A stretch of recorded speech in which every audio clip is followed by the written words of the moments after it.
In this training module, I'm going to show you how to perform basic patent searching using the U.S. Patent and Trademark Office website.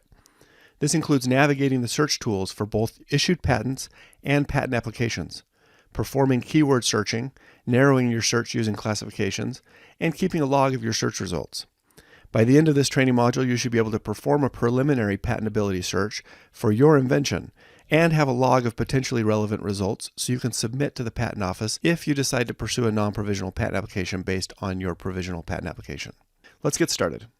So as we get going here, I want to make a couple notes about patent searching generally. What we're going to talk about first is when a patent applicant should search and how much they should search.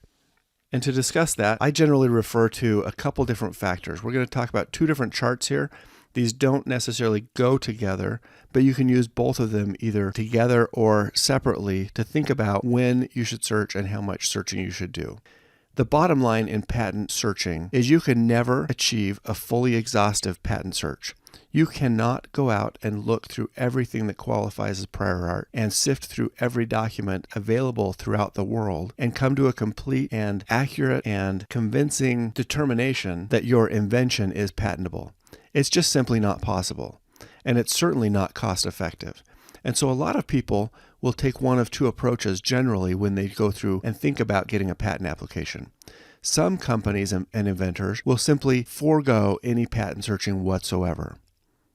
Others will take a more exhaustive approach and they'll pay several $1,000s to hire experienced patent searchers to go out and do detailed searching through patent databases and other sources to determine whether or not they can find anything related. And then there's kind of an in-between ground where some people will do a preliminary brief patentability search. They don't go into great detail, they don't want to spend thousands of dollars, but they do want to get a very quick idea just to see if something pops up quickly that they weren't aware of. And so I've drawn this diagram to help us discuss when I would normally recommend that somebody who is probably like you would go and do some level of patent searching. So on this diagram, you can see there's a vertical axis that talks about the technical expertise. As we go up on that axis, we assume that somebody has a lot more technical expertise about their invention and about the industry that they're inventing within. The horizontal axis is market expertise. And again, just like technical expertise, as you go to the right, we assume that somebody has a lot more market knowledge about the industry that they're in than somebody who's, say, starting out. A lot of independent inventors who are just new to the provisional patent process find themselves either low on the technical expertise axis or low on the market expertise axis, or often find themselves with very little technical knowledge about their invention and very little market knowledge about the market space that they're planning to enter. This is really common, and this is one of the reasons that the provisional patent application process exists, is so that people who don't have the experience can get started and get some level of assurance towards their patent before they put the effort and money and time into doing full patent searching and all of the technical learning and market learning that they need to do to determine whether or not they should file a non-provisional patent application in the future and launch a product around that patent. When I've talked to people who are not very familiar with the technical side of what they're doing or aren't very familiar with the market side of their invention, I would often suggest to people that instead of spending any real money or time trying to search your patent, I would go ahead and spend your effort getting a provisional patent application filed for the same or even less cost. That will put your stake in the ground and then give you a year to go out and do that patent searching that you want to do as you gain more technical and market expertise. Similarly, if any of you are in a large company or a market leader company that knows the technology, you're an expert with a certain type of technology that you're inventing with, and maybe you're also an expert in the market. Your company leads the market in a certain technology and knows everything that's happening. They know who all the competitors are. They know where the technology is headed. They know what's on the horizon for the next 5 years.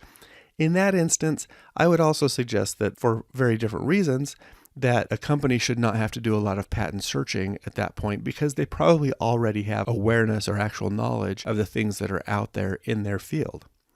However, there's this big zone between lack of expertise and total expertise where some level of patent searching makes sense. Now, the lines on here are colored gold and blue for a reason. The gold line is really more about money or financial constraints.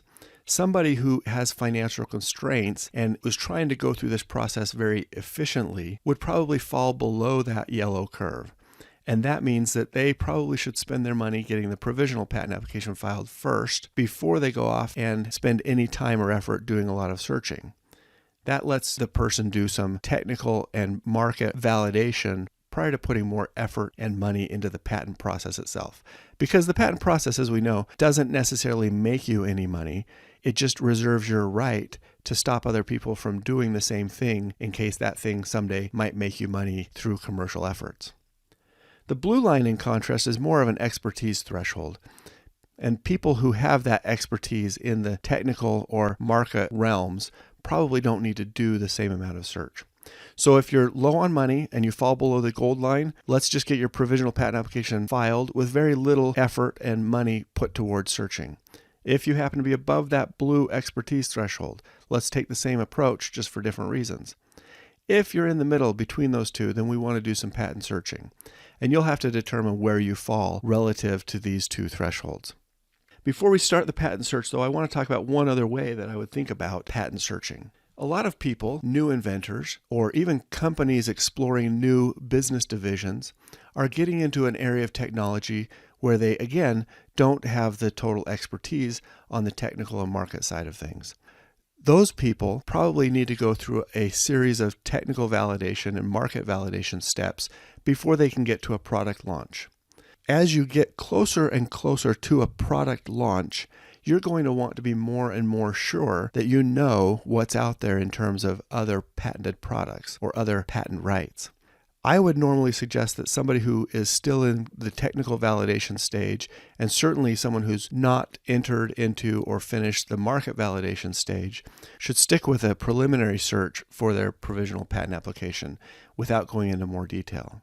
However, as you advance through technical validation of your invention and you start approaching product launch by validating the market, researching your customers, that's the point at which you'll start to think about filing your own non-provisional patent application, and you should probably consider doing a more complete search on the invention. And you should do this for two reasons. One, you should do it to know if you should spend the money to go out and get your own non-provisional patent application. Here's where $1,000 or $2,000 in searching might end up saving you $20,000 or $30,000 on an invention that you could have found out wasn't patentable. The second reason to go out and get a more thorough search at this stage is not to determine whether or not you can get your own patent. It's because as you go to launch a product, you might be in a situation where you are infringing or potentially infringing the patents of other people. Again, we talked about in a prior module that the issue of getting your own patent or procurement is very different and separate from the issue of whether or not you infringe somebody else's patent. So that patent search actually can do two things. It can help you determine if you can get your own patent, and it can also help you determine if your product might infringe somebody else's patent. And you might actually find that that search should be bifurcated into two different parts because those parts are so different from one another. But those are the types of more detailed searching that you might do as you get further and further down toward the product launch stage. So let's get started now on an actual patent search. And I want to note before we get started that the Patent Office website has a lot of good resources. In fact, we're going to use their databases to do our searching. But they also have other resources that you can use, including some tutorials on how to do searching using their databases. I've put a link up here on the screen. You can see that you can go there and you can actually get video training similar to what I'm doing that will lead you through a 7-step patent search strategy is what they call it. We're not going to use that strategy because I don't think it's the most efficient way for you to go about your searching. But you should know that there's another resource out there. In fact, there are lots of resources out there that you can use if you do get stuck trying to search something. I would just be cautious that you don't get stuck in your process at the patent searching stage. Meaning, don't let the patent search stop you from moving forward to get your own provisional patent application filed. The filing of your provisional patent application should take priority over an exhaustive patent search. If you were to click on that link, this is the video training series that you would see on the U.S. Patent and Trademark Office website. And you can see they go through several different topics on how to do the searching. So What I would do with this resource is you might want to view it on your own time and go through it in detail. What I would do first is I would go through the training and the sample that I'm going to show you here in this training module. Follow that to the extent you can, but if you have questions about specific parts of it, come back to this resource on the U.S. Patent and Trademark Office and search down here for a specific module that you think you might want help with. Either way, the idea is to use their resources to get some preliminary patent searching done and move forward with your provisional patent application. Now, just for reference, I've done this a fair amount, and what I would plan on doing if I was at this stage with a provisional patent application, and it's in fact exactly what I tell most of my clients is, let's just spend 20 or 30 or 40 minutes maybe on a quick patent search. I call it a knockout search. It doesn't mean that it's exhaustive or comprehensive, and it doesn't even mean it's accurate, because we simply can't guarantee 100% accuracy in that amount of time, or frankly any amount of time, but certainly not in a half an hour search. By knockout, I mean, let's just go do a search generally to see if we can find what area of technology you're inventing in as classified by the Patent Office, and then find the most relevant articles, the most relevant patents or published applications related to your invention, because you might find that there's been something out there that's identical to what you're doing. Even though you've never seen it on the market, it might be filed away in some database from a long time ago. I've had clients who tell me to go search something. They've been working on new technology for the last 4 or 5 years. They're R&D companies that are 15 and 20 years ahead of actual commercial markets, and so they're doing stuff that is really cutting edge. Interestingly, though, we found some technologies that today are cutting edge are based on more or less the same technologies that were discussed and patented 30 and 40 and 80 and 90 years ago. It's been dormant so long that technology and science has maybe come back around to thinking the same way or similar ways to what was in the 1920s considered to be more of a quackery science as opposed to true science. And so it's interesting how often we come up with some quick knockout search results that impact the ability for somebody to get a patent on their own invention.